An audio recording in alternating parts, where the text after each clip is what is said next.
The year 1914 saw the outbreak of a conflict that would forever change the course of history, World War I. This war, often referred to as the Great War, was unprecedented in its scale and devastation. It began with the assassination of Archduke Franz Ferdinand of Austria, an event that seemed minor at first but quickly escalated. This assassination set off a chain reaction that plunged Europe into a devastating war. Alliances were called upon, and soon the continent was engulfed in conflict. For 4 long years, the nations of Europe were locked in a brutal conflict. The war was characterized by trench warfare, where soldiers faced unimaginable horrors. Millions of soldiers lost their lives in the trenches of the Western Front and on battlefields across the globe.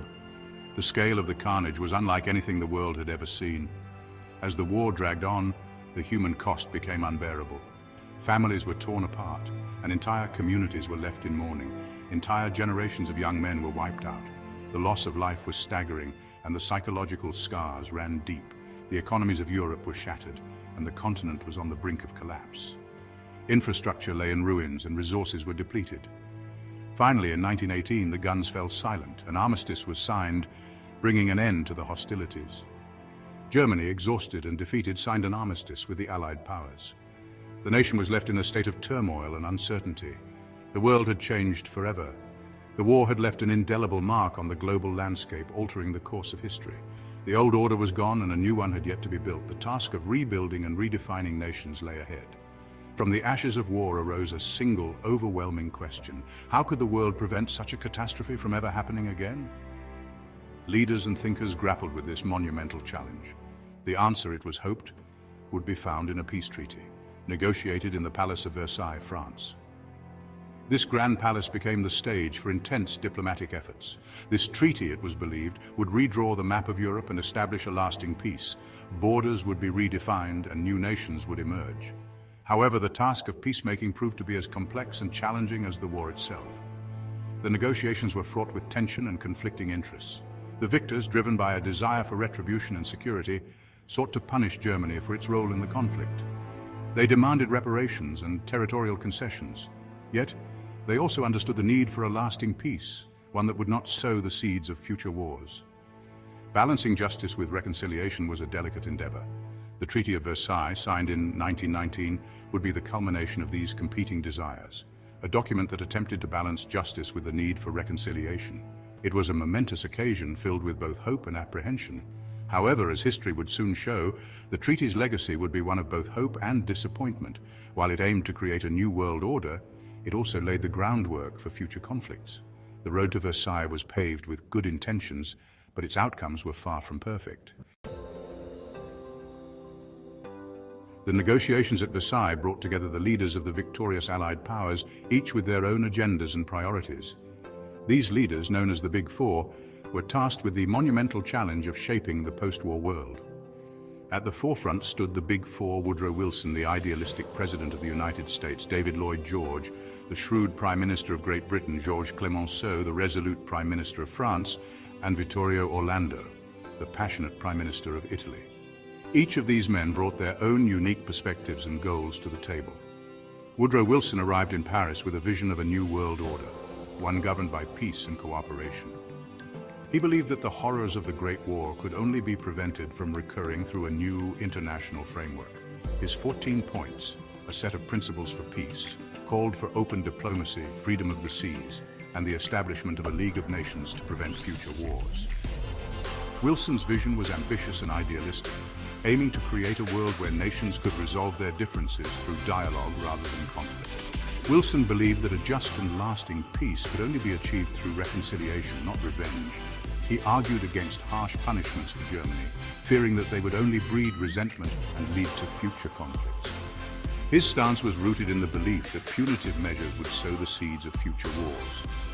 Lloyd George, representing a war-weary Britain, sought to secure his nation's interests while also preventing the rise of a vengeful Germany.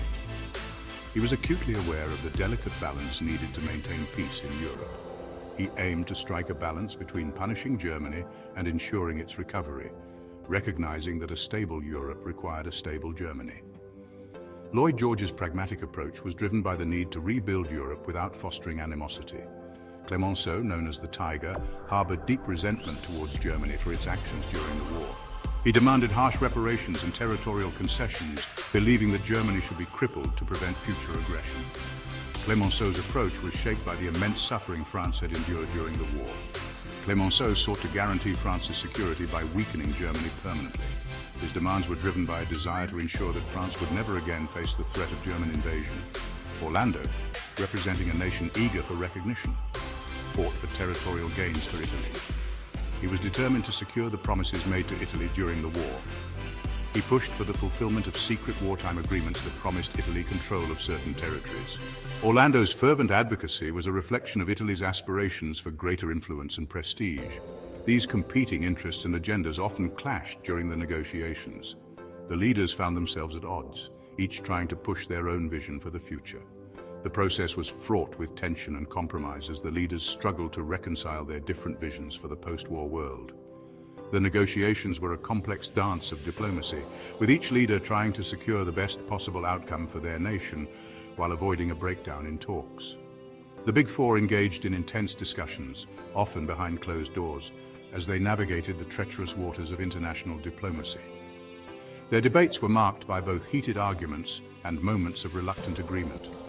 Ultimately, the Treaty of Versailles was signed, a document that reflected the compromises and concessions made by each leader. While it aimed to bring peace, it also sowed the seeds of future discord. The aftermath of the treaty would reveal the true impact of their decisions, as the world grappled with the consequences of the agreements made at Versailles. The hopes and disappointments of the negotiating table would echo through history, shaping the course of the 20th century. The Treaty of Versailles, signed on June 28, 1919, was a complex document that addressed a wide range of issues, from territorial changes to economic reparations. This treaty marked the official end of World War I, a conflict that had ravaged Europe and left millions dead. The leaders of the Allied powers, including France, Britain, and the United States, gathered to draft a document that they hoped would ensure lasting peace and stability. It redrew the map of Europe, creating new nations and altering borders. The Austro-Hungarian Empire was dismantled, leading to the creation of several new countries such as Czechoslovakia and Yugoslavia. The Ottoman Empire also saw significant territorial losses, with its lands being divided among the victorious powers. Germany, held responsible for the war, was forced to cede territory to France, Belgium, Denmark, Poland, and Czechoslovakia. The loss of these territories not only reduced Germany's landmass, but also its economic resources, as many of these areas were rich in natural resources and industrial capacity. The treaty also stripped Germany of its overseas colonies, which were placed under the control of the victorious Allied powers. These colonies, located in Africa and the Pacific, were seen as valuable assets, and their loss further weakened Germany's global influence. One of the most controversial aspects of the treaty was the War Guilt Clause, or Article 231. This clause was a point of contention even during the negotiations, as it placed the entire blame for the war squarely on Germany and its allies.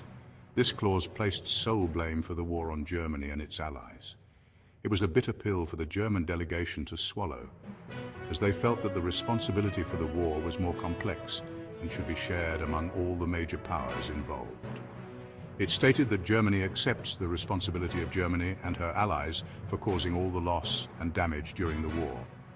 This admission of guilt was not just a symbolic gesture, it had significant legal and financial implications. This clause was a source of deep humiliation for Germany and fueled resentment towards the treaty and the victorious powers. Many Germans felt that they were being unfairly punished and that the treaty was a diktat, an imposed settlement rather than a negotiated peace. The treaty also imposed heavy economic reparations on Germany. These reparations were intended to compensate the Allied powers for the immense costs of the war, including the destruction of infrastructure and the loss of life. The total sum of reparations, intended to cover the cost of the war, was set at £6.6 billion, a staggering amount at the time. This financial burden was seen as crippling, and many economists warned that it would lead to severe economic consequences for Germany. This financial burden crippled the German economy and further fueled resentment towards the treaty.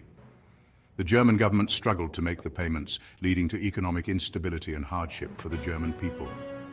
The reparations payments, coupled with the loss of industrial heartlands, contributed to hyperinflation and economic instability in Germany throughout the 1920s.